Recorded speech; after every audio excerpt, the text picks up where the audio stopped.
My perfect boyfriend's brother changed him into a toxic alpha male. Me and my boyfriend have been dating for 4 years. We started dating in 7th grade and now we are both in our junior year of high school, and we are still madly in love. Ever since I knew him, he has always been the same funny, kind, and morally obligated person. He would always do volunteer work, and was the president of our class every single year since the start of high school. We have plans to go to the same college together, and we've already talked about marriage and how many kids we want. He always scored the top of our class in grades. When he's not studying, he's at church, and one of the most upstanding qualities he has is that he is waiting till marriage. Because of that, we usually have sleepovers at his place, and I always feel very comfortable and safe with him. One thing to note is that my boyfriend doesn't have a father.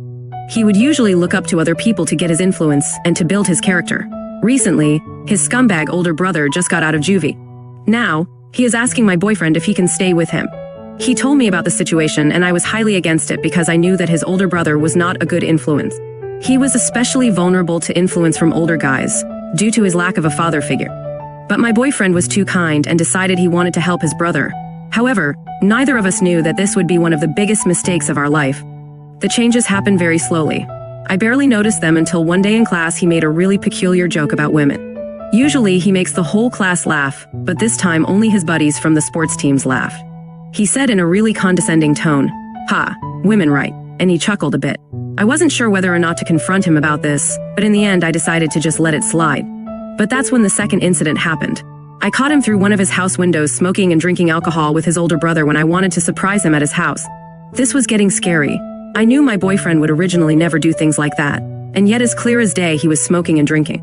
I went and knocked on the door and asked my boyfriend, who was very clearly intoxicated, if he wanted to go on a walk like we usually do.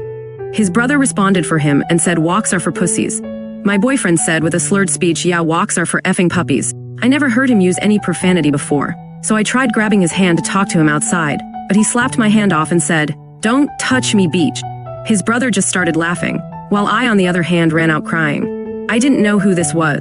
I started avoiding him for 2 days, despite the fact that he was blowing up my phone with apologies, and even at school he tried desperately to talk to me. Finally, I gave in and decided to listen to his part of the story. He was saying how it was all his brother's fault and that he deserved a second chance. I agreed, and over the next week his act started to pick up. I started to wonder whether his brother was finally gone, or arrested again. He wanted to make it up to me by having one of our traditional sleepovers together. I wasn't opposed as we would do this very regularly, but something about this time felt different. I saw that his brother's car wasn't in the garage, which was a good sign.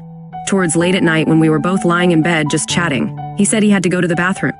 And I knew it was wrong, but I decided to go through his phone. I clicked on the chat between him and his brother, and I was horrified at what I saw. His brother's most recent message was, "Have you effed her yet?" To which he replied, "Not yet, but when she falls asleep, it's game over." I heard his footsteps and just threw his phone down. I laid there completely frozen, looking at his fake smile. That's when I decided I had enough. I confronted him about everything that's happened, and he told me that he was just trying out new things and living his life. He then confessed to me that he didn't want to wait till marriage anymore, and that he and were going to do it now. I obviously refused, but then he pulled down his pants and said, "You know you want this." That's when I kicked him in the nuts and ran off. He didn't even bother chasing after me. The following days at school were awful. My ex kept on saying those sexist jokes in class, and it was really awkward because a lot of the people, especially the girls that used to like him, just resented him. I decided to get my revenge. This all started with his delinquent brother, so I knew he had to go. I created a plan and it worked out. His older brother was busted for his underage alcohol usage, and they found some coke as well, bonus. So now my ex was all alone, and he had no one. Not me nor his pathetic brother. I started dating a really nice guy. Although I don't like him as much as I did my ex, it's certainly a step up. He saw me with my new boyfriend and I instantly saw the jealousy in his eyes. I certainly wasn't expecting to see him on his knees sobbing for my forgiveness, but what happened next was crazy.